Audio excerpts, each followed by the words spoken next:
5, Enough to forget. 4, 3, 2, 1. But you can show your own asshole to your kid. Oh, wait, sorry, wrong button. Jesus Christ, to start the show with that is maniacal.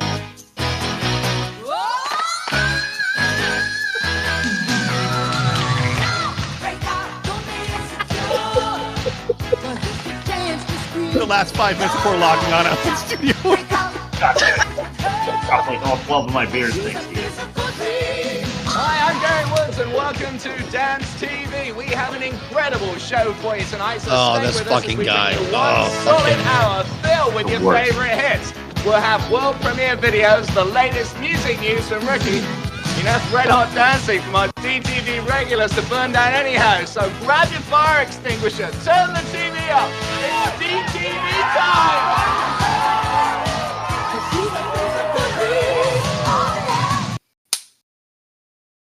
Hello, welcome to the worst movie ever made, an experimental movie podcast designed with one thing in mind: to find the worst movie ever made. I'm your host, Chris Stockman. I'm joined by my co-host and fellow mad scientist, Rob Scuti. I'm Hasek. Hey guys, how are you? And why are we doing girls just want to have fun? Terrible. The reason Sarah Jessica Parker. The reason why she looks like Dee Schneider. Oh my God, It's Rob, fun. that is so fitting for my outline. Yeah, you're not going to take it, are you? Okay. Hey, Bob, how are you? Oh God, two of my least favorite actresses on Earth. Yeah, Sarah Jessica Parker and Helen Hunt. Helen Hunt. Jesus Christ!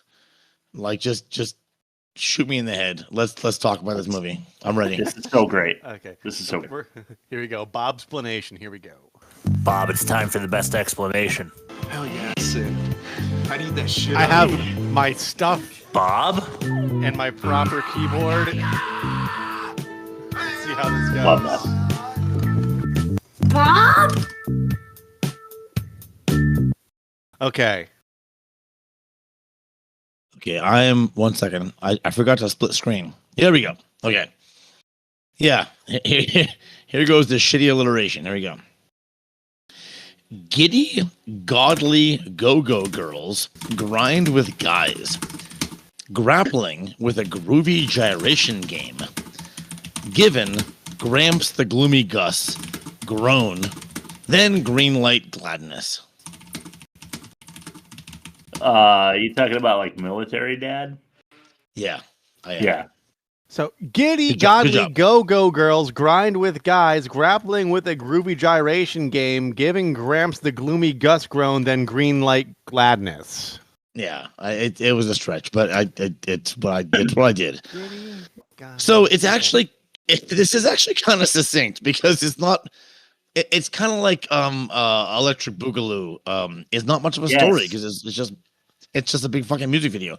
So a teenager in Catholic school with a strict father/mother is big into dance and gymnastics. And she's tempted to compete in a television-based dance competition where the winner gets to star in said television show along with whatever boy toy they dance with. And the Catholic girl partners with a hot guy, and they hit it off. They enter the contest, they make the finals, and somehow win the hearts and minds of the judges as well as the strict military father. And that was the fucking end of this boring ass movie. That was the whole fucking movie. The hot guy won over the union working blue collar father as well. So everybody Actually, wins. he did. Yeah. He did. Yes, After his he own was father. Yes, After he was and exploded. and I want to say alcoholic. Like I want to say the dad was alcoholic for sure. Oh, no doubt I mean, about it. I may be misremembering because I wasn't paying too close attention, but I think he did have a can of Schlitz at breakfast. I think it was like Yeah. I think it was like forgivable. Like he's a hardworking guy. Let him have a Yeah, drink. he's Kinda a thing. factory worker. He's got a hard job. Yeah. Yeah. Comes home and he gives his 16-year-old son or whatever one sip of the beer, and then he has the rest. He stops at the ham diner on the way home from a long ham- day's yeah, for work the- at the line. Yeah, for the third act of his day where he gets really ham-fisted. Yeah. All right, let's throw it to the best YouTube comment. All right.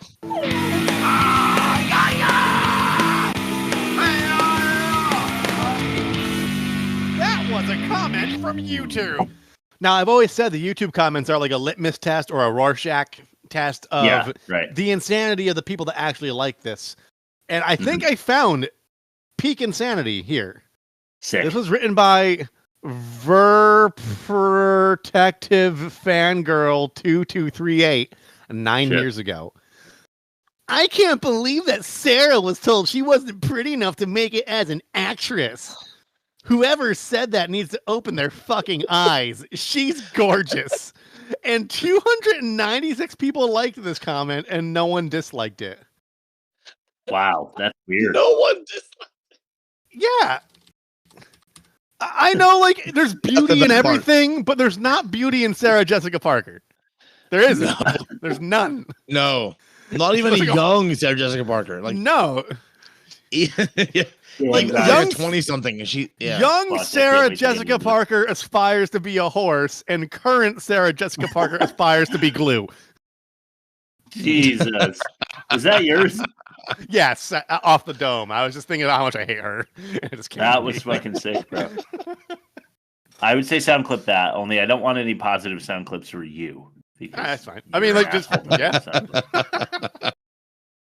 All right. Let's throw it to the worst production. Sure. Yeah. It's Smack Daddy. El Nino. El Nino. Up, man. The worst production. Shorty. So I've been haunted by a photo of me giving middle fingers to the camera all week. So nice. I just did that just for fun. But those are auto-generated, so I apologize for nothing. But I sympathize with your predicament. It's my fault for doing it, and at the same time, no one pays attention to what the kids find. The kids could find a picture of me like waving my private parts in the camera with like and an no apple, one pay attention to it with because like an apple gag in your mouth. I'm the middle school computer teacher. No one gives a shit what I do. They're like, it's probably AI. Anyway, hey, our middle school computer teacher got fired for some nefarious shit. Just saying. Oh, really? Rob knows what I'm talking about. Oh, our current music teachers are in hot water right now. I'll have to tell you guys about it off Our middle school music teacher as well also got in a lot of trouble for saying really. That's true. He did. Well, we're not going to name names. There's some drama. I'll have to, once I find out what happens, I'll have to fill you guys in. Hey, okay, where's production? Listeners. Hey, wait, 300 listeners that we maybe have. Why don't you email us and let us know if you want to hear the story from middle school, Rob and Chris's middle school experience with their music teacher and computer teacher. We probably already told the computer teacher one on air. And then next week, if we get an email, we'll tell it. Yeah, I'm going to go on as an email. Bob, just write an email while wearing a fake mustache over your real mustache, and then just write it with your left hand. I'll have some glasses on. Only. Yeah. Okay. So worst production for this movie is uninspired inspiration. Uninspired inspiration. So let's make a movie based on a hit pop song, because that's a good idea, right? Yeah. So this movie is boring and it's unfunny. Yeah. And a song about girls just wanting to have fun is just not enough to base a movie on. And unless maybe you have the talent to pull it together. So yeah. But that didn't exist with the writers, the director, the actors. None of them were talented enough to make this work. And here's the funny thing. Cyndi Lauper did not write Girls Just Want to Have Fun. This was written in 1979 by some guy, and he wrote Girls Want to Have Fun. And Cyndi Lauper got the rights to the song and changed a couple lyrics and released it and had a #1 hit. But yeah, it's a good song. Because she didn't own the song, she couldn't stop the use of it in this film. And she couldn't stop this film. She wanted to be part of this. That makes sense. She couldn't do it. But if you notice, the version of the song they used in the movie, it's not hers. It is the original. It's not hers. Hers is not the original. Hers is technically a rewrite. It's a cover or a rewrite. Yeah. So they were able to use it, and she couldn't refuse it. But whatever lyric changes she had weren't allowed to be used. But either way, it's not her song, so she was out of the loop. And but fucking if you're gonna make a movie based on a fucking song, and that's your entire basis of the movie, you better have some really fucking talented writers and actors, and you had none of those. So none of that. It was inspired by a piece of shit, and it looked like a piece of shit. It is a piece of shit. It's just not something I ever want to watch again. Although, so here's the funny thing. When I started watching this, I started having like these memory pangs, like, oh my God, I've seen this before. I've seen this many times. I think my sister used to watch this because my sister's the one that fucking recommended this movie to the podcast. Could be. And it had like, I've seen this many osmosis. times. I'm the same way with Clueless and Empire Records. Like I've only watched both films like front to back like once, but I must have seen them like 200 times. Just like on cable. Yeah. Right. Just pasted together. Yeah. Yep. To make one giant paper mache dog shit that sits on your table at home. Yeah, exactly. Anyway, speaking of pieces of shit, little segue for you. The piece by piece of shit. Baby, this ain't it. Piece by piece of shit. Pardon my yes pump. Don't undercut me, shorty. All right. Okay, guys, we open in a Catholic school where some dude from a hair metal band is giving us his backstory. He explains that he always wanted to move to Chicago because that's where they shoot dance TV. Yeah. So we then are shot immediately to, I think, the Sears Tower. Is that the one that's in Chicago? Where that's one of them. Yeah, where the crew of Dance TV that you saw in our intro, by the way, is there doing like a super 80s Caucasian ballet kind of pop dancing thing. Yep. So we get introduced to what Dance TV is, which is not some, I don't know, in the 80s, was that a TV show that looked like it could have been successful? To me, no, I don't know. Yeah, but I only spent 2 years in the 80s. So it seemed like the mall bubblegum pop new wave version of like Soul Train. Is it Soul Train or Soul TV? It was, so there was American Bandstand. That was very American Bandstand. But that's American Bandstand was one, and then it was Soul Train. But all those things, they weren't. Honest to God, I don't think there was a whole lot. I mean, MTV had their the grind, I guess. Yeah, it was just like late night filler. That like, it wasn't for ratings. It was just like they didn't have enough programming, but like people tuned in because it was on. Yeah, honestly, it was never. It was never. Yeah, it was never prime time or like fame driven shit. Never. Yeah, it was just like leotards and flashing lights just to keep people from changing the channel. Yeah, Solid Gold was the one from the 80s that I remember, but that was all very choreographed. It was not like, Citizens. Yeah, it was all very much like these were auditioned people. Yeah, it was not like the random teenagers. Solid Gold is probably the inspiration. If you guys don't know it, it's definitely on your Instagram feed somewhere. The Solid Gold dancers was a big thing. Okay, cool. I was thinking that Xanadu had something to do with the origins of this one, but Dirty Dancing definitely did. Honestly, yeah, you're probably right. Yeah, it's all wrapped in the same bullshit. Yeah, Saturday Night historical fiction. Yeah. Back on the bus with fiction. Sorry, that is so dope. That's got to be a T-shirt. Yeah. I hope that's yours. Back on the bus. We get into 80s historical fiction. Girls just want to. Okay, go ahead.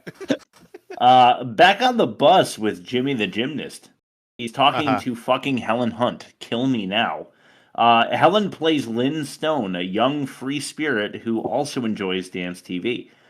Apparently, everyone does. They all tune in. Yeah. Yeah, except for military dad. Let's check out their early going budding friendship and our number one worst dialogue moment of the movie already. Oh, already? This is, this is Velcro. All right, so I have to go bumpers. Worst dialogue. Here we go. Most of the time, bad dialogue just sounds to me like I have my soundboard's all fucked up. 1 second. You good, buddy? Where is the worst? We got a bonus dialogue? bumper. Nobody hates the That, bumper. that was it. But That was it. Most of the time, bad Oh, it was. dialogue just sounds to me like. Falling up the burn. And this is the worst dialogue of the movie. All right, and here is Velcro. It is. Hold your blazer open. Like this? Got it? Yeah, thanks. Oh my god.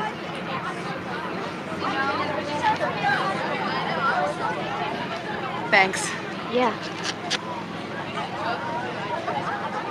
Velcro. Next to the Walkman and Tab, it is the coolest invention in the 20th century.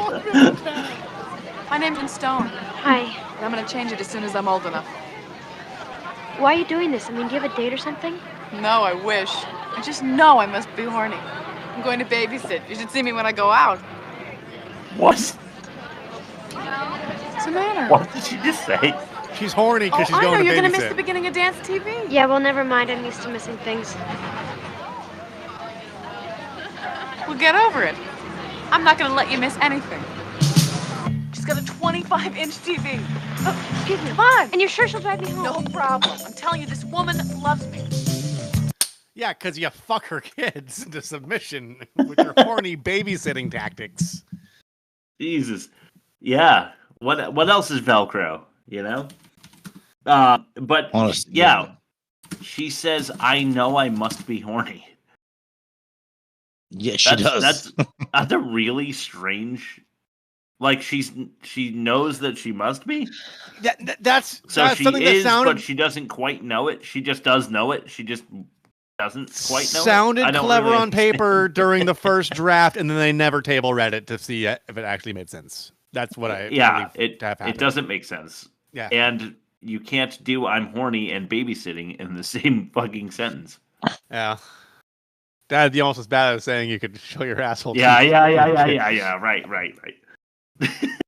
Fuck you. So anyway, where did we that stop throwing me off, man? Okay. They babysit together so they can watch. It's Rob's fault. Yeah, totally. It's not the Miller highlight. They babysit together so that they can watch dance TV on a 25-inch TV, guys, as we just heard. The announcer announces an announcement. They're casting a new couple to dance regularly on this dance TV show. So awesome. Then we swap over to two guys playing basketball. This is so that we can immediately find out who Jimmy's counterpart dancer is going to be. When they're playing basketball together.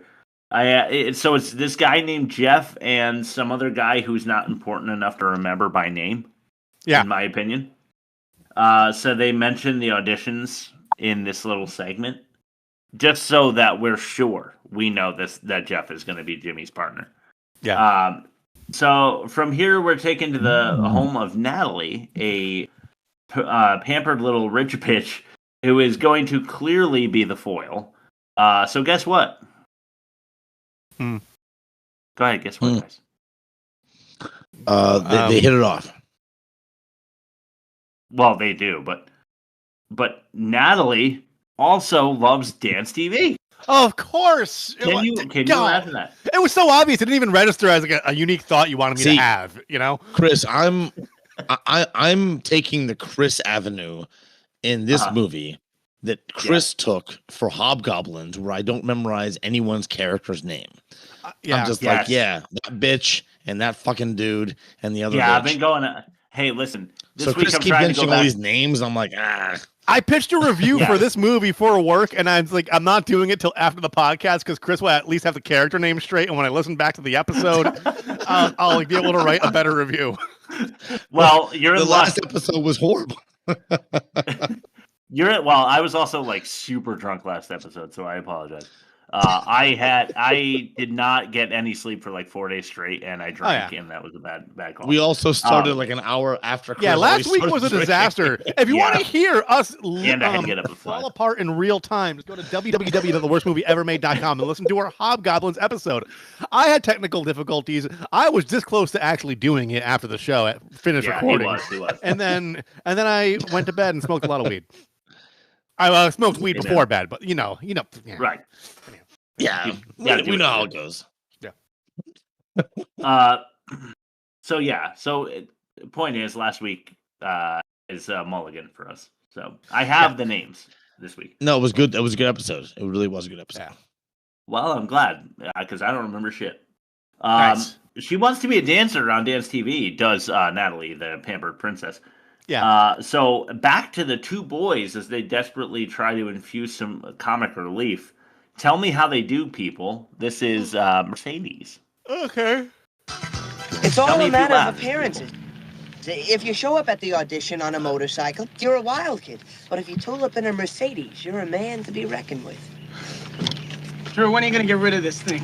That's your problem, man. You don't understand that this car makes a statement. Yeah, it says, hi, I'm garbage.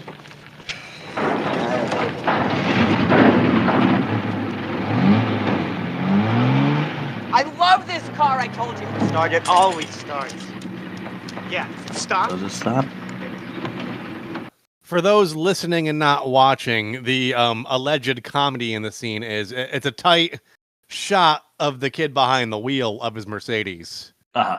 And then when it zooms out, his friend's pushing it because it hasn't started. Right. Yes. Yes. And then they say, hi, I'm garbage. And then once it gets going, the kid that we can't remember his name won't stop for Jeff. So he's like, it always starts. And then Jeff is like, does it stop? Yeah. The key word is comedy. That's just the key word right there. Comedy. Yeah. Fucking comedy gold. Killing it. So here's the most offensive moment for you guys. Guy whose name doesn't matter runs over a ton of bicycles, which is real hero work, in my opinion. Yeah. But wait, Natalie says, hold my Cosmo as she attempts to murder Lynn Stone with her car. Yes, the vehicular manslaughter salutation. Yeah. Yeah. Lynn dives out of the way, and then she punks Natalie in her car by pretending to swing on her, but then instead of fixing her hair in the mirror, like, I'm going to slap you. And Natalie's like, oh my God, I'm about to get slapped, but she fixes her hair instead. Natalie is totally embarrassed because there's an onlooking crowd, and they all like call her a total pussy by laughing at her, basically. The auditions commence, and the whole affair is whiter than the cast of this podcast. Let's watch Jimmy Gymnastics. All right. And record players go dancing in the street. Oh, now that's good. See that? just as long as you are there. Come on, every guy, grab a girl.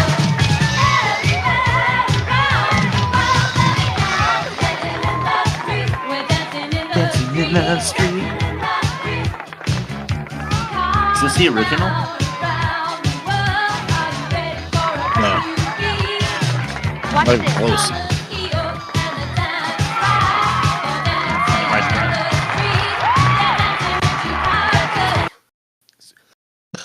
Oh, okay. Hey, listen. I don't try to bog us down with clips, so I apologize for the backs-to-backs. But we're looking at, what is it? It's another most offensive moment, I want to say. Is it the property destruction? Yes. I wanted to say that we get another the worst movie ever made common thread as Jeff bursts through a banner that some guy spent like an hour putting up. It's gonna be property destruction. Yeah, good call, Rob. Okay, here we go. Back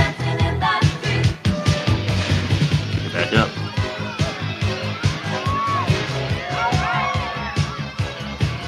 Yeah, movies like this, they get people to record cover songs, and then they pay them less for the cover song recording than the original artist. Yeah. Pretty good cover. I get wet to it. Baseline. Way to go. All right. That baseline was like dish soap, dude. Yeah. I like it. So, what's with the casting director's prescription joke? Did you guys get that? Because I didn't really understand what was funny about that. You know the guy? He's like off to the side. He's like calling the shots at the auditions. Yeah, and like he kept like trying to like bite open his prescription drugs, or like open them, but like his assistant's like, you don't need those. I was wondering what you thought those were. Maybe it was just noteworthy because that was. I'm gonna say antidepressants. I was gonna say maybe he popped a Viagra before the competition, but then before the kids get up there. But what happens if you have a boner for too long on that? You get something called priapism, which is when all the blood in your wiener hardens and requires surgical intervention. So maybe he was taking a blood thinner. Is what I'm saying. That didn't exist yet. I don't think they had those. I don't care. They had something. Gas station boner pills. This is all the same. Yeah, they definitely had some Spanish fly or whatever. Bolivian lizard. Spanish fly. That's funny. Substance. Yeah, something like that. What is Spanish fly? Who knows? I always hear it. I don't know. It's booze. I think it's a beetle. No, that's AI. Yeah, no, it is booze. I will look it up in the background and possibly circle back on that. But on the subject, I was talking about how in the 80s they made a lot of songs where it's like literal pedophilia, like where they're singing about it. Yeah. It's like, he's almost 17 years old. I can bang him. He's by the jukebox and he looks like he's 17. I maybe I'll take him home and be his first fuck. And it's like, what was going on with people in the 80s? Where they thought it was totally cool to sing about 16 and 17-year-olds as adults like they were fuckable. Because they definitely did in many, many songs. And if you want to call me out on that, a puppy. I mean, just listen to any Zeppelin song. Yeah. Hey, pupper. When I got a bonus night with these dogs. I'm sending them back to their owner tomorrow. I'm so sorry. When Zeppelin said until the juice runs down my leg. Robert Plant was talking about a 14-year-old. It's no doubt about it. It was probably also his cousin. Yeah, because that's just how things were back then, I guess. Yeah. But that's no excuse. So Jeff and Jimmy get to move on to the live dance-off on television next week. A fact that they really don't want you to remember for some reason. Because the rest of the movie kind of operates as if they're not going on live TV. Yeah. I keep losing my fucking place. So back at Jeff's place, we meet Dad, and they're joined by Shannon Doherty, R.I.P. She died last year. Who's Jeff's sister. We met her earlier, by the way. They have a dinner conversation that I found rather confusing. Maybe you guys can help me out here. This is, and maybe I'm just taking this implication because I've been listening to too much 80s music where, they're talking about 17-year-olds in weird positions. But this is, what are they insinuating? The position you're referring to is the Tokyo Sand Blaster, by the way. No. Dad's coming back. All he told me was, don't be embarrassed, son. Just don't read Playboy right before you go to bed. Hi. Hi, Pop. I take it supper's ready? Yep. Hey, thanks. Hi.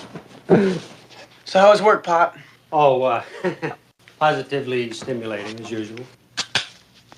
I take it that's for me? Absolutely. Thanks. You're not too tired, are you, Dad? Again? You broke it again? I didn't break it. It just sort of fell off.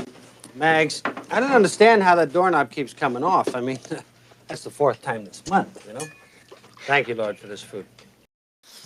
Which part? There's a few things we can pick apart here. Are you referring to the doorknob or the stimulating part? Or yes, he says stimulating, and then asks her why her doorknob's falling off 4 times. And I asked my wife. I said, "Do you think that they're insinuating that this young lady is fucking herself on a doorknob?" And she said, "You're a very strange person. No one's ever done that before." And then I said, "Listen, Rip Torn's character." Patches O'Houlihan in Dodgeball says, "You're trying to hump a doorknob or you're like a bunch of retards trying to hump a doorknob out there." Yeah. And so I felt like my case was made. Well, I wouldn't say the direct, thrusting and grinding type, but the literature on autoerotic asphyxiation often involves some sort of resistance band or belt tied around a doorknob, and they slam the door when they're about to climax because apparently it feels really, really, really, really good. Right. Okay. So I have she wasn't things. putting a step stool up to the doorknob and First of all, I'm starting to realize what poor choices Rip Torn has made in movies. Now that we've done Freddy Got Fingered, and you mentioned dodgeball. And the second thing is, you guys have to watch a Robin Williams movie directed by Bobcat Goldthwait called World's Greatest Dad. Wow. Bobcat Goldthwait from we did a movie with him. Yeah. Executive it's of the related year to what Rob just said. It's fucking dark. It's so dark. 2009. All right. It's so good. Rob, you're gonna love it. Chris, I think you'd like it. I'll watch it. Okay. That sounds good. Yeah, I'll check it World's out. Greatest Dad. Yeah. Okay. I thought you were It's gonna so say dark. Death to Smoochie. That's another good dark Robin Williams one. It sounds like the next evolution of American Beauty, like the more modern. Yeah, a little bit like it. Yeah. All right. From what I'm getting there. Catch-all moment for me, but did you guys realize that they had 1 gallon and 2 half gallons of milk in their fridge? Yeah. Well, like one's Oh, the I house. didn't notice that. No. One's the house milk and one's the walking around milk.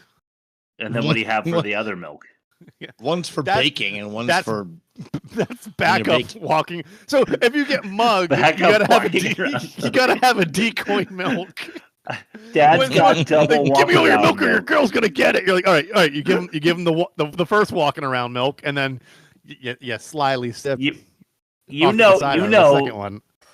You know he's the kind of dad that's got 2 half gallons of milk in there, so he can pull them both out and say, "How do you like my jugs?" to his 14-year-old daughter. Yeah, who is asphyxiating herself apparently with for the pleasure. doorknob, which is stimulating to him. Okay. Yes. This is a movie about 18-year-olds. This is an offensive movie. Is what we've come to realize. Jeff calls Jimmy the gymnast, and they set up a dance rehearsal date. Yeah. So at rehearsal, rich bitch Natalie sneaks up because, of course, she's there. Every character in this movie is everywhere. Every other character is at all times. Yeah. And Natalie, who knows Jimmy's home phone number somehow, calls his dad to report his activities to his drill sergeant father. Yeah. So when walking home, Lynn, for some reason, not Jeff, Lynn is in the picture again. Jimmy's brother walkie-talkies that he placed one in a bush to warn her, which is like clutch brothering, by the way. And he does it for payment. He wanted $3 for that, right? Yeah, still though, that's crazy. That's very thoughtful of the brother. I don't care if he wants loose change. He tells Jimmy that Sister Natalie called to tell Dad about Jimmy skipping choir for rehearsal. Yeah. What is Jimmy going to do? He's going to be in so much trouble. Oh my God. I know. Here's the solution, guys. This is Sister Natalie. Zach, Janie. Yeah, what's going on? Sister Natalie called. You're in big trouble. $2 and small change in front of my door. Sister Natalie? Natalie? Oh no, he knows that I skipped choir practice. Wow. I wasn't able to put that together. All right, Lynn, what do we do now? You leave it to me. Come on. Her inference.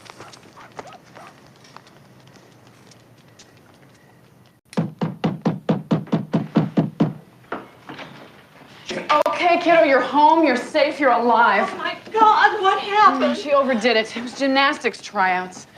She hyperventilated on the uneven parallel bars. She almost spun to death. I had to rip the fingers off. Okay, bye. Call me later if you're not too dizzy. More comedy, right? That was comedy. We're laughing That's at that. comedy. That wasn't. Okay, 100% comedy. Yeah. The uneven bars. It was so funny. I almost spit. She should have said that she got dizzy on the perpendicular bars. Then I might have given them a little more credit. Like saying That's not nerd knowing comedy. the technical term for the thing. Yeah.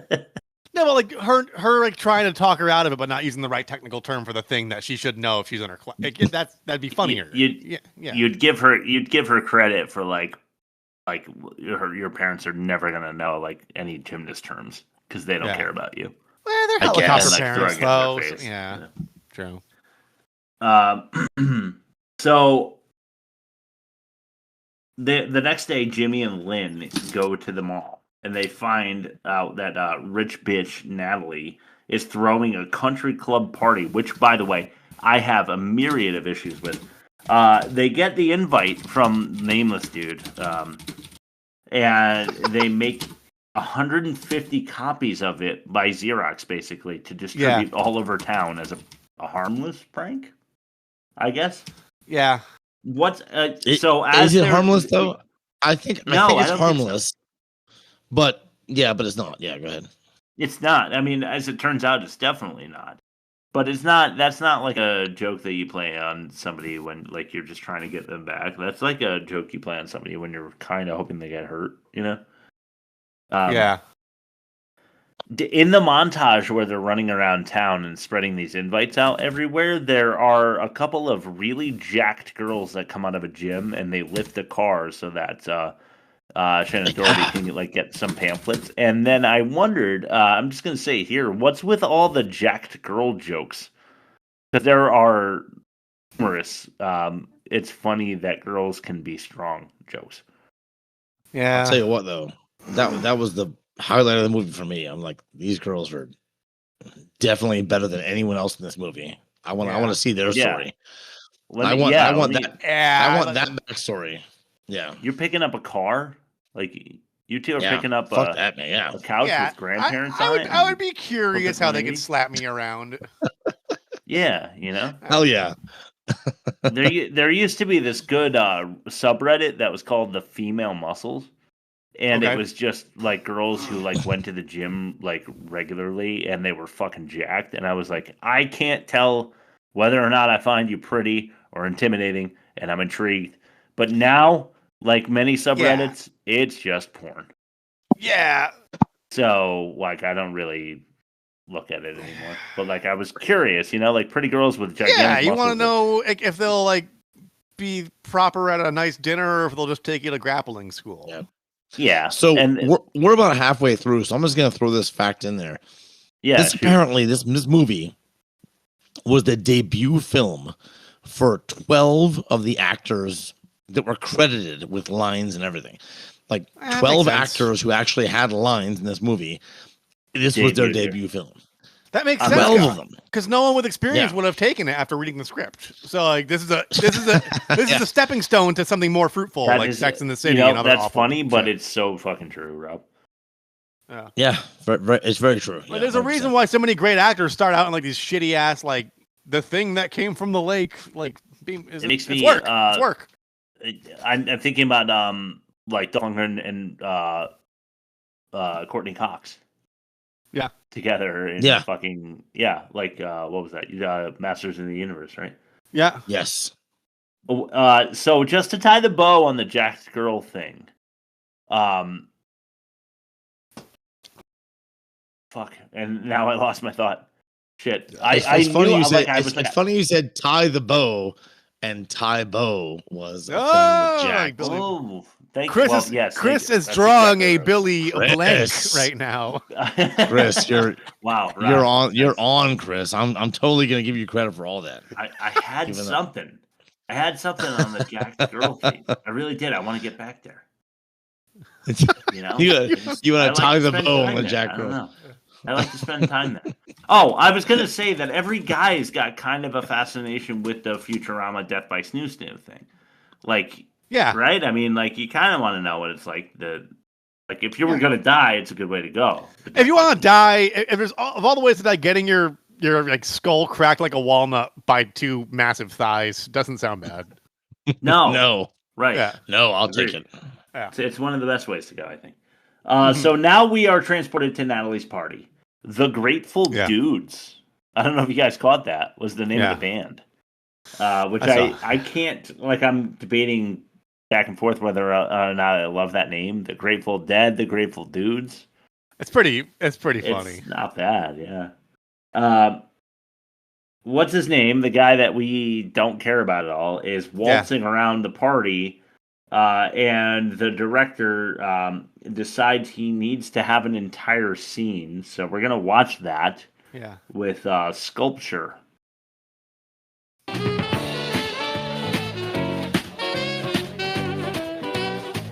Some lady was leaning over to get some shrimp, and I looked down her dress. This is a great party. Hey, there's J.P. Sands. I gotta thank him. I am absolutely. Mr. Sands, Drew Borman, Borman Enterprises. A pleasure to make your acquaintance. Well, how do you do? Oh, fine. This is a beautiful party. Must have cost a bundle, though. Well, I'll probably recover. Oh, I know you will. Well, Natalie's worth every penny of it. Yes, wonderful girl. Oh, she's terrific. Well, Mr. Borman, it's certainly nice to see you. Oh, it was a pleasure to meet you, sir. Thank you. Why did they bother? I don't know.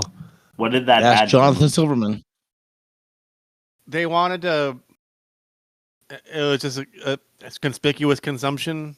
I learned that in literature school, like That 20, is 20 years ago. Future, Yeah. That's future Weekend at Bernie's fame. Yeah. Jonathan Silverman. Okay. Well, Oh. yeah. I suppose the fact that he's like a degenerate with like a kind smile makes you want to like root for him. But I don't at all. I couldn't care less. It's the nice Jewish boy who's not so nice. Yeah. Controlling the media and the banks and all that. Behind Like the scenes. everywhere he's at, he's trying to sell. He's trying to sell something to somebody. In this case, I literally just got his name. It's Drew Borman of Borman Enterprises. He just said. I didn't realize because I didn't get that the first or second time I saw it. Good job, Drew Borman, for carrying that scene. So glad that happened because that was so glad we had the pleasure. Another 4 minutes that I experienced in my life, and I can when I have to give an accounting of what I experienced when I meet my maker, I'm definitely going to bring up Drew Borman Enterprises. Thank you. Powerhouse performance in Girls Just Want to Have Fun. Unbelievable, you know. Hey, listen, I'm sorry, can't help it. Right after this is another clip that we have to play. We just have to. Sorry, I know I'm doing it again. This is Here Comes the Bride. Lots of problems here. Did you send me a Here Comes the Bride? I don't. Fuck, I hope I did. I really hope I did. We really gotta go with the system here. No. The system is shoot me back a text that says, "Are you sure you sent me everything?" Because every once in a while I don't. I mean, it looks like everything. I don't know what your everything is in your head. It's no. Well, that's what I mean.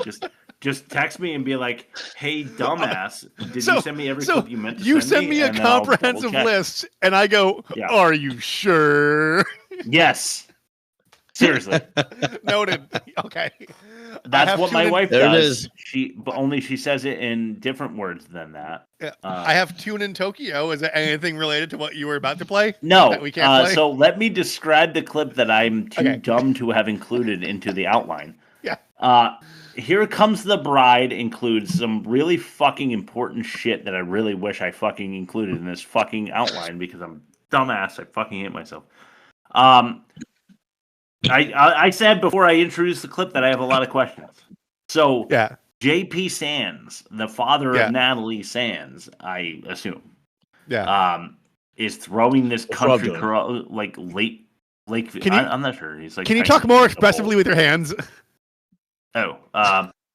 J.P. Sands, right? He's throwing this Lakeview country party, and he's like, "Listen, daughter, we're gonna come out for this party." I rewatched it, and I was trying to understand like what exactly the party was about. Was it like a graduation party? Was it a bar mitzvah? Couldn't be, I guess.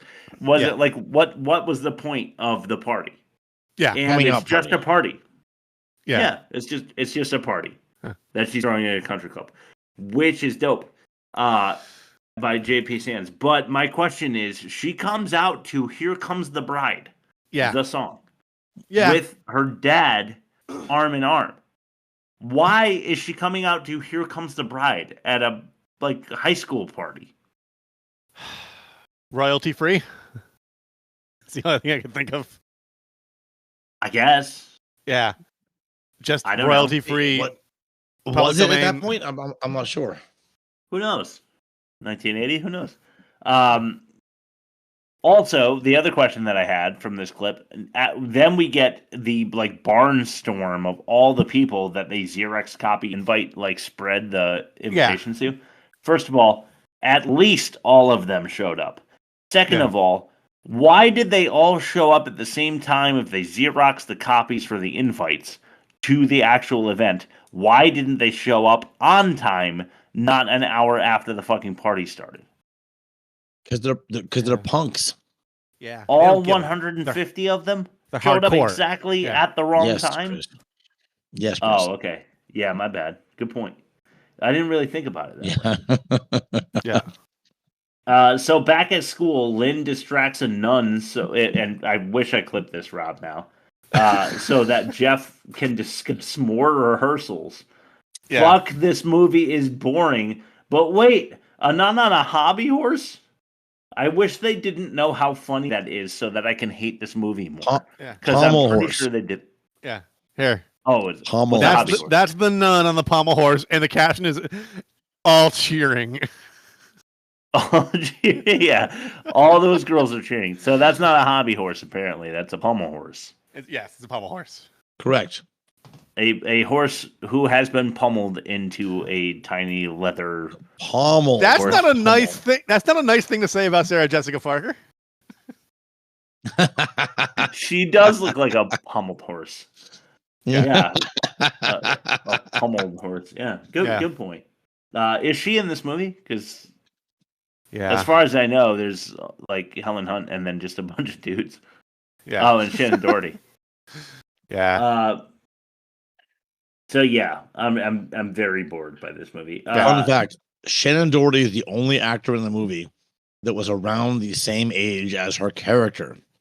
She was 13 or 12, and her character was 13 or 12. Everyone else was way old. They're 20, a high schooler. Yeah. Yep.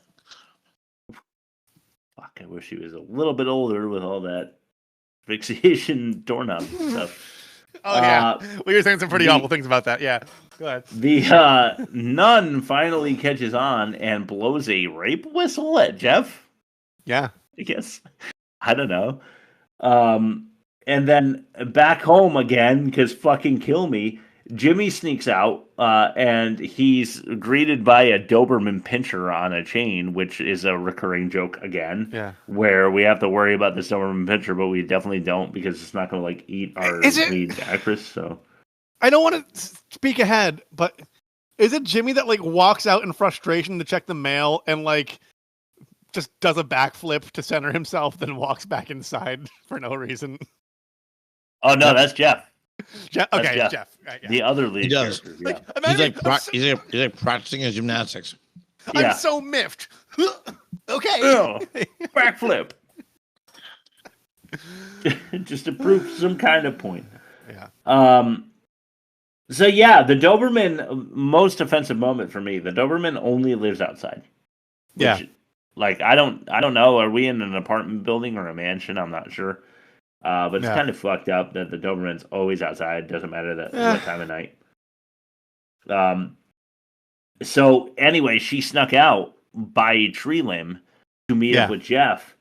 Jimmy, he sneaks out at night, does Jimmy, to meet Jeff. At the rehearsal. Turns out not a rehearsal. It's a dance date at a local teen club, right? Yeah. Where everyone is, because everyone always is where everyone else is in this fucking movie. Small world. So, No Name Loser is being a misogynist again, and he tricks this girl into a quick public molestation. Let's check out this most offensive clip. This is the number one most offensive clip. We're going to call this Tune in Tokyo. Yes, we will. They're all useless sluts. The number one most offensive moment. You want to be Satan or what? Phil, car's being towed. Sorry. Hi, Tiffany. Hi, Drew. Tiffany, I was wondering, see, there's this great game called Tune in Tokyo, and I know you'd be great at it. You want to play? Sure, I love games. I want to dance with you. Oh, God, I'm really tired. Can I have a date? I do. I have a big date. Yeah, with me. All right, but you gotta go like this. Go beep, beep, beep. All right, now picture this. It's World War II, and our ship is going down in the middle of the Pacific, and our only hope is the shortwave radio. Tune in, Tokyo. Tune in, Tokyo. Please, will you please let me go? Hey, pal. She's with me, okay? No, man, you're wrong. She's with me. Now, beat it. Okay. I don't want any trouble. I got an idea. Let's flip for her, okay? And then they do like, I'm sorry, yeah. And then they both do backflips, right? Yeah, they like punch him and then do a front somersault and then a backflip and then they plie and then they leave, which is like super dope. But some, as you saw in this clip, some guy like yucky pressures Jimmy into a dance on the floor, and then Jeff knocks him out for it. So after the date, they kiss and agree that they want to hang out the next day for some gymnastic practice. Sorry, I'm trying to hurry this along. I feel like we're running. All right, we're good. A little long here. They go to a local hiking park to tumble together, and then we have a montage. Yeah. We head back to Jimmy's place.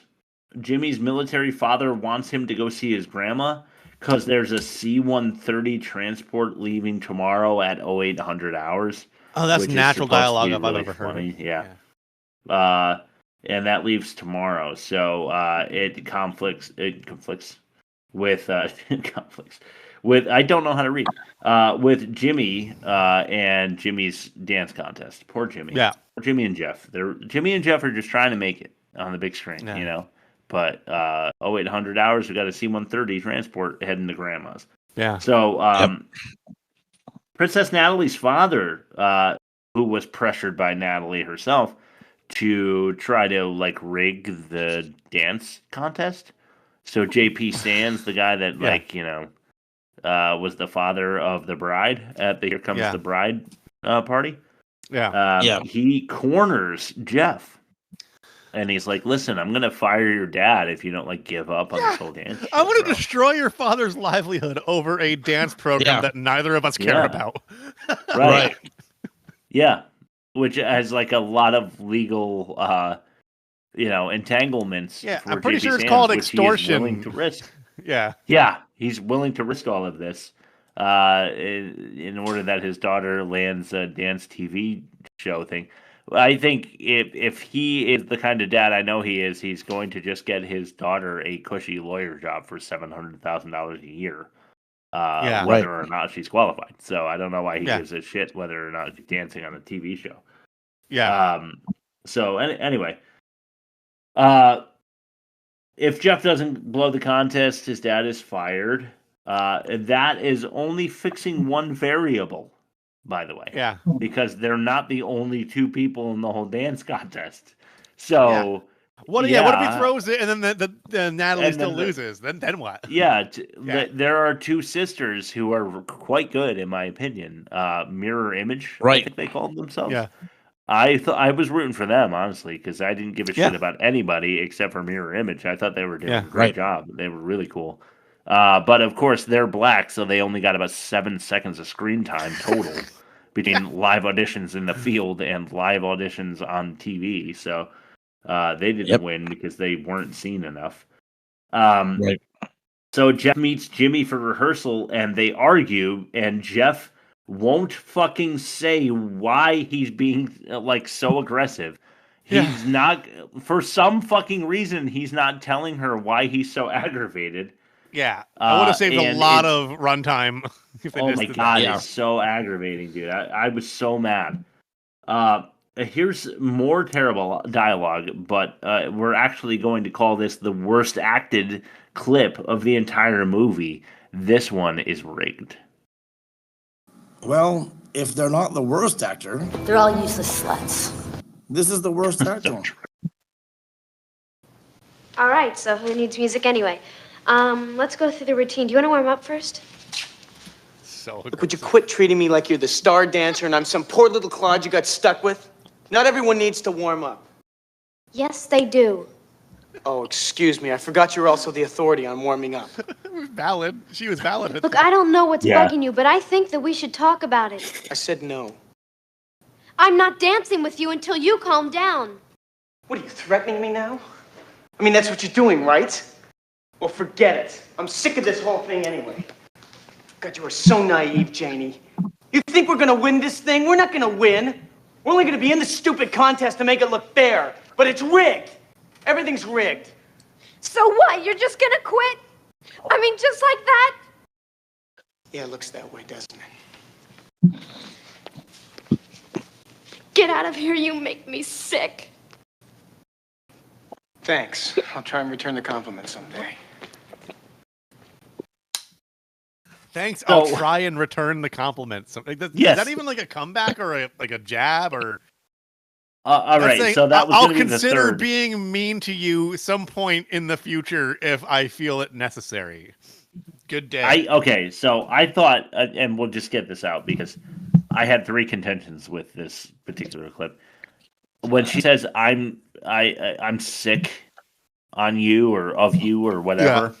Anyway, and then he's like, I want to return the favor someday. It's like, he wants to rise to the level of being sick of her because he's so low in opinion on her that he isn't even sick. Maybe, I don't know. That's what it felt like.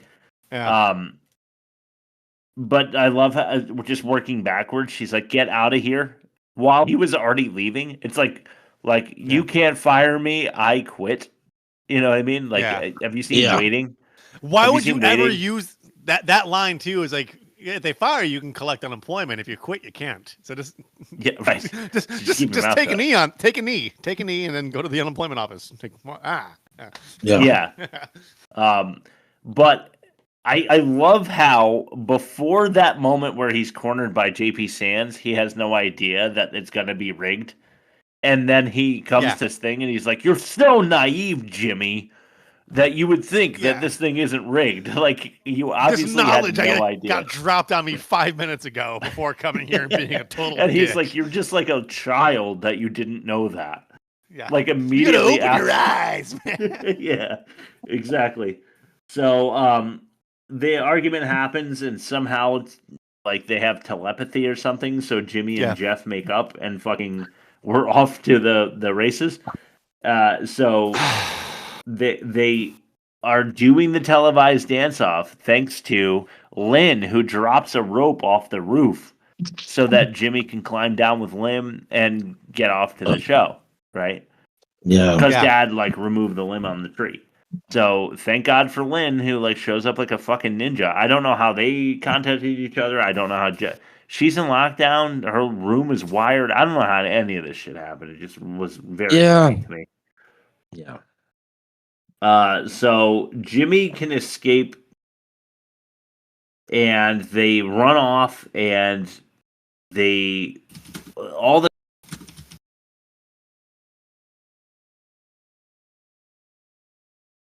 Chris? Hello? Oh, not this, dude. I'm one night. It's honestly, this is like the movie's over. I mean, they go to the dance contest, they fucking win after some kind of tie and then a tie break, and they win. All right. Well, while Chris has that lovely look on his face, I'm gonna play Uncle Woody's Wood. Go for it. All right, this is the last clip for the episode, and hopefully you'll have his ish sorted out because I'm so tired of these edits. All right, Here it comes, the big winner, the new regulars on DTV. Incredible! I can't believe this. Natalie Sands and Ben Wolford. Right! Woo!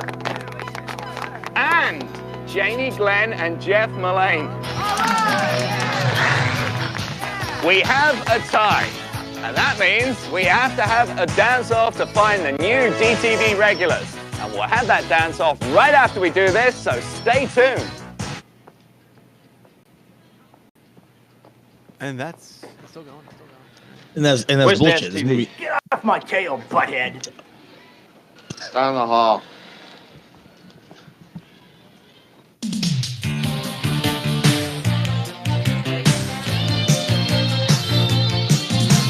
You don't have to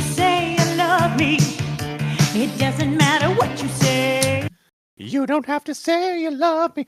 He drops that. No, that's gonna fuck up my title card arrangement. Is it? Okay. Yeah, because I do all the stuff based on the 4 squares. Now we only have 3 squares. It's okay. It's just temporary. Yes. Right? Yeah, until the sweet release of death fucking claims me. Yeah. All right. All right. So Well, why don't- I think the movie's over. I think we should Yeah. play the trailer or the bumper fact no fact, and I'll get started. And by the time Chris is on, Yeah. I can repeat them if I have to. Okay, yeah, we'll do a lightning round. Let's do fact or no fact. This is gonna require edits. God fucking damn it. Bob's about to spit some facts, so. Shut your hole! Cause you're gonna wanna. Eat that shit up.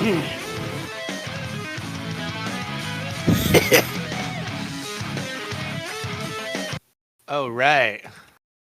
Let's do it. All right. So, goddamn, this movie was girls just want to have fun, and I grew up. My first concert ever was Weird Al Yankovic in 1992. Yeah. And one of his songs of the era was "Girls Just Want to Have Lunch." Yep. And that's what I called the game. So the fact or no fact is going to be 4 things that are real, 1 thing is a lie, or from another movie. That's my tease. Yeah. Chris is 100% there. Okay.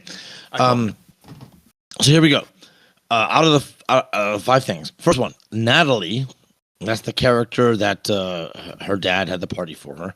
Yeah. She did all of her dancing as she is a professional dancer. All right. Okay, second one. Gina Gershon, who was in Showgirls, appears uncredited as a dancer. Okay, third one. Robert Downey Jr. is one of the party crashers who flips a table. Okay. Okay. Fourth one. Helen Hunt and Sarah Jessica Parker would each go on to have a romantic relationship with Matthew Broderick. Okay. And the last one, Sarah Jessica Parker was the original Kelly Bundy in the pilot episode of Married with Children. I'm so glad they replaced her with Christina Applegate, if that's true. Was that Christina Applegate's character? Yeah. All right, good. Yeah, that was. All right. So Natalie did all of her own dancing as she is a professional dancer. Maybe. Gina Gershon, so from Showgirls, appears uncredited as a dancer. I mean, probably because she's like around 30 something in Showgirls, and that came out like mid to late 90s. This came out mid 80s, so that makes sense. Robert Downey Jr. probably. Helen Hunt. I'm gonna say SJP was originally Kelly Bundy in the pilot for Married with Children is a lie. I'm gonna double down. Okay. Sounds good. Chris, you're smart because that was the winner. That was a win. Yes. That's a double win. God, Chris is not even fucking. Oh my god! What a fucking win! What a fucking win! Oh my so god! Natalie, the character Natalie was a professional dancer. She did all her dancing. Gina Gershon was uncredited as a dancer who later appeared in Showgirls, which we can find where, Rob? www.theworstmovieevermade.com. It's the one that says Showgirls. Okay, Robert Downey Jr. Robert Downey Jr. was an uncredited. I'm sorry, he was credited as a party crasher. He flipped the table. Oh, yeah. Helen Hunt and Sarah Jessica Parker would both date Matthew Broderick. Yeah. And Sarah Jessica Parker actually ended up marrying him, which is gross. And then,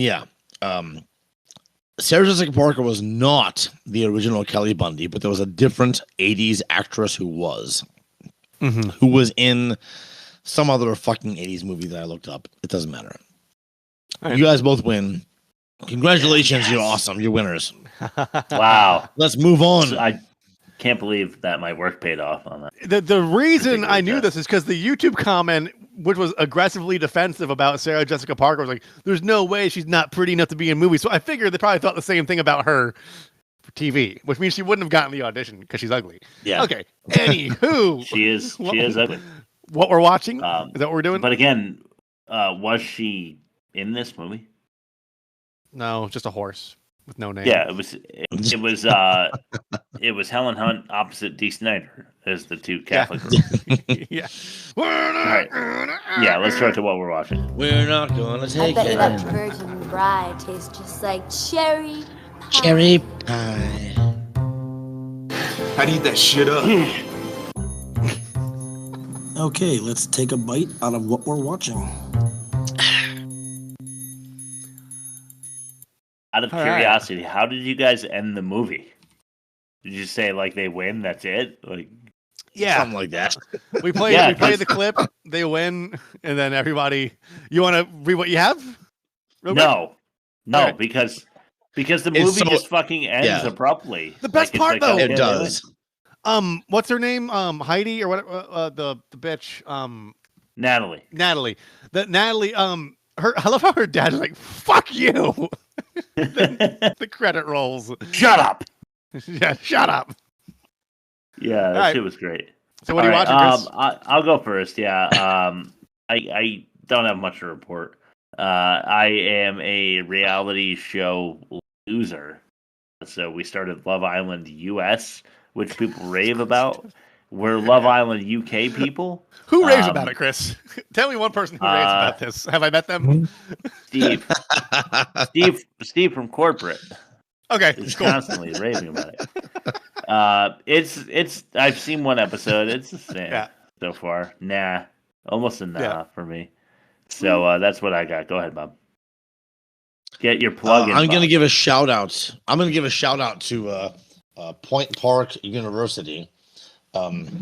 And my daughter Ilijana, because what I was watching, it was last Saturday. It wasn't just this past. It was 2 Saturdays ago. Her student film debuted on campus, and it just released on YouTube. It's called A Trip To Lua, and it's a student film of my daughter Ilijana Hasek. It's on something called Duck Shot Productions. Okay. On the YouTube channel. It's an original story, original score.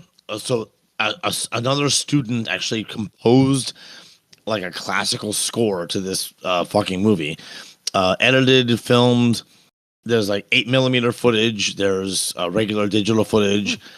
There's no actual dialogue. It's an art piece. It's not. Yeah. It's not like your typical narrative. But it's gorgeous. It's brilliant. I love it. We're gonna link it. At least I told Rob to, and he's gonna do it because I already wrote it down, so I don't have to think about it. And it's out on YouTube. I want to say I posted it on my YouTube channel. Not that anyone knows it, but it's RHASAK. It's R Hasek. Yeah. I have a YouTube channel and I posted it. I'm just trying to get press out there for my daughter. It's a shameless plug. But it's also really brilliant. It's really gorgeous. I just think it's beautiful. It's a great piece of art, and I love it. And cool. Rob. All right, I got a pretty good list, and I think they're all worth mentioning. The Monkey, the Stephen King adaptation by Osgood Perkins. Yes. It is fucking hilarious. Is that good? It's fucking hilarious. So it's got the obsessive attention to detail that he has for elevated horror, like Black Coat's Daughter and Longlegs, but it's a straight up comedy. It's fucking awesome. It's like the guy's so exasperated by this monkey, like following him around, like killing everybody whenever like it gets wound up. Like the most you get from him is just like, huh. Like it's so fucking good. I watched all 5 episodes of the HBO miniseries Chernobyl because you've been talking about that forever, Chris. Yes, and I finally was able to log back into my mother-in-law's account. So I gotta watch this shit. It's so good. Isn't it? Yeah. Even though they speak in a British accent the whole time, and they're Russian. Yeah, I mean, you like good. Gladiator, and it's the same shit. So yeah, exactly. Yeah, Cyberjack, which is like a mid-90s like grindhouse sci-fi Die Hard knockoff. It's pretty good. Might be good for the show. Okay, cool. Pi It's a black and white, like yeah. late '90s independent film. If Guy Bob goes hasn't nuts. seen Pie, I'd be surprised. No, I've seen Pie.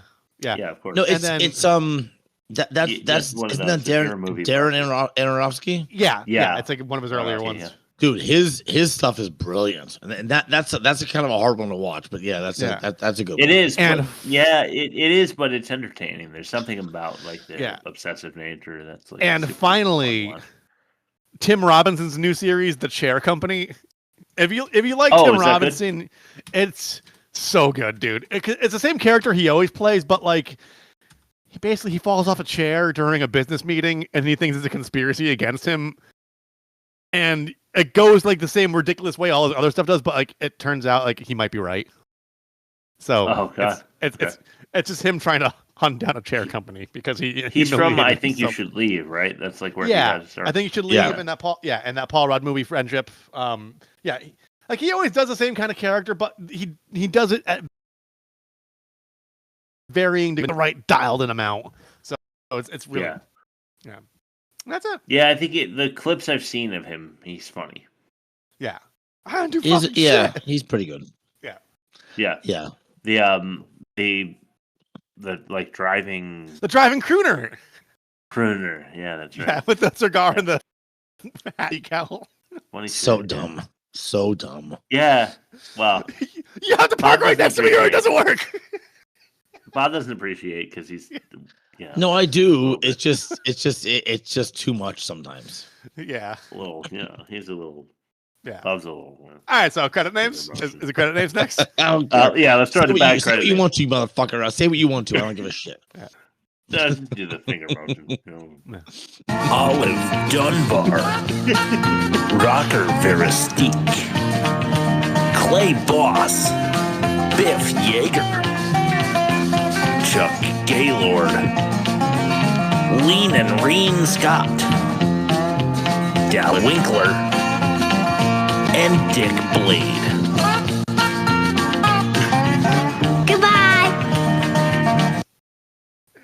Look like you have my head. I had no idea what you. I thought you were drinking something off screen. I was like, yeah, he's back. He's Chris, back. nice T-shirt, man. Yeah. Thank you. Yes, the top little bit here was frosted a little, but otherwise it's totally black. That's my new favorite bit that no one's ever gonna appreciate if they don't watch the show at www.theworstmovieevermade.com. I love it. Yeah, I gotta start looking out for it. The hands, no, I thought we coordinated the hands pretty well before that. I'll Yeah, that was good. That was good stuff. There it is. Cool. Let's try the offensive mini. I get nothing but some kind of bear down there. I get Yeah, Craig. Yeah, right. There's Fucking nothing worse Craig. than Bob. All right, offensive mini game. Here we go. It's time for us I'll to reach decide out what's to the most Chris. offensive in the offensive mini game. Get it right, Cracker Jack. Are we holding Wrong way. No, Is it the Bob's other gonna go that way. I don't know what it looks like for him. Wow, it only took 230 fucking episodes to find out we could do that. Right. Well, we need to get more elaborate. Like, I need to make spitballs or something, or And Bob then like does, something, and and he then needs to, like, Stacey's in shoot the a background spitball. lobbing shit in the Yeah, background. and then I'll have like Luke shoot a spitball at me or something. All right, offensive mini game. So this is Hobgoblins, and our girls just want to have fun movie that we just had. I don't know. This is gonna be close. Go ahead. Yeah. Goblin golf cart or doorknob disgust. Doorknob discussed. Just because we don't. I'm afraid of what I don't know. We're not sure. We're not sure. Yeah, I agree. Doorknob. We don't know why that doorknob's falling off 4 times a month. Yeah. Yep. Road rash. Yeah. Oh, was it? Road rash, the cuck partner from Hobgoblins. Okay. The security guard. Yeah. Bouncer or whatever. Yeah. Or irrational milk levels. Road rash. Road rash. Yeah. Well, I mean, Rob, you almost explained the milk levels, but you couldn't quite account for that extra household milk. First carton of walking around milk. Backup walking around milk. But I defended Road Rash last week because he wasn't the one who was being offensive. Fulfilling her fantasy. Yeah, he wasn't aggressive. So you know, I'm gonna renege. I'm gonna say the milk. Okay, fine.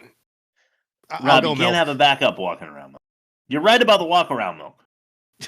Of course. You got me there. All right, let me But just get a backup walking for around milk. posterity. Nobody has Rob is right. that. Listen, this guy's blue about collar. Walk around milk. This guy's blue collar. Okay. If he was like a 7-figure kind of guy, you might have a backup walk around. Yeah, that was my privilege yeah, showing. he's I'm blue sorry. collar. Yeah. See, Just- I'm just so you rolling know. in the dough all the time, Listen. so I always have an ancillary milk behind my first batch of walking around milk. Yeah.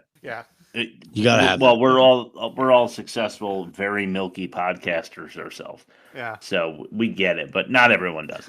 Okay, what's the All next right. one? Tokyo tits, or phone Tokyo jacking tits. at a What? phone jacking at a tits. friend's house. Phone jack? Tokyo No, tits. it's Tokyo tits because they're all consenting adults with free will. He and, he did the fucking thing. Grabbed on. He He ner- went he- for the nips. He he was trying to purpled her get a real nurples. He good- perped her nerps, dude. That's He not perped cool. the nerps. You're right. This Yeah, movie he definitely did. was way offensive. Yeah. It was. And so I think it's a clean sweep offensive, as a matter of fact. Let's move it to the movie comparison to see how it did overall. Time to compare the movie. Hell yeah, Sid. I need that shit up. Hobgoblins, or Girls Just Want to Have Fun. For production, continuity catastrophe for Hobgoblins, or uninspired inspiration. I'm gonna go continuity. Uninspired. I'm gonna go uninspired. I'm going continuity. I was more I'll go- bothered by I'll go Hobgoblin. continuity. Piece of shit. Yeah. It's a piece of shit movie. I Okay. will too. But uninspired inspiration is also a good thing against the movie, so I don't blame you, Rob. Dialogue. Where are we at? I think probably Hobgoblins. Hobgoblins. Yeah. Acting, I think, is also Hobgoblins. Yes, It was shot Hobgoblins. for $15,000 in a week. What are you expecting? Rob, listen, I'm trying to I be mean- objective here. No, Hobgoblin's yeah. gonna clean sweep on this shit, aside for the offensive, and I'm upset about it That's because a- I would much yeah. rather watch Hobgoblin again than Girls Just Want to Have Fun or whatever. Yeah, I would too. Yeah, Agree. I totally agree. we need there. Listen, just for the record, just for good bookkeeping here, we need. I'm not gonna a let my Girls- emotions get in the way of science, but that's how I feel. Well, we never have, never will. It doesn't matter the instrumentation we're using. We are not going to allow our own preferences to disturb those measurements. So girls just want to have fun. We need a demerit, guys. What are we doing there? Horse face bitch. Yes. Horse face. D. Schneider. Okay, I'd rather go with D. Snyder because I then don't have to acknowledge that person as a female, which I haven't done this entire podcast. Yeah. D. Snyder. Okay. Worst movie of the two, unfortunately. Oh wait, actually, Lackluster Lights or D. Snyder. What's worse? Probably D. Snyder, right? D. Snyder.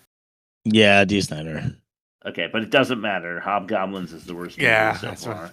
Okay. Which is good because we're in Halloween time and we're not about to do a Halloween movie. Just to let you know, next week we're doing what sounds very much like a Halloween movie, but is not. This is Half Past Dead with Steven Seagal and Steven Ja Rule. Seagal, Ja Rule. Oh, holy! We're doing it. Okay. We cleaned Past we Dead. cleaned out the mailbox. So I decided I executive decision to Half Past Dead because you guys need to fucking see this thing. Dude, well, I mean, I was totally on board as soon as you said it, as you can see by our chat. But Half Past Dead is a solid decision, I think. I can't wait to get back into Skull. I need some 80s or some action movie fluff. I need This Skull. I need some more Arnold in my life. Some Stallone would do me some good, I think. I just This need is some of that solid action movie fluff, and there's one little Easter egg. There's a precognitive call to Sniper Special Ops I want you guys to keep an eye out for. Wow, okay. One call for Sniper Special Ops. Yeah. Cool.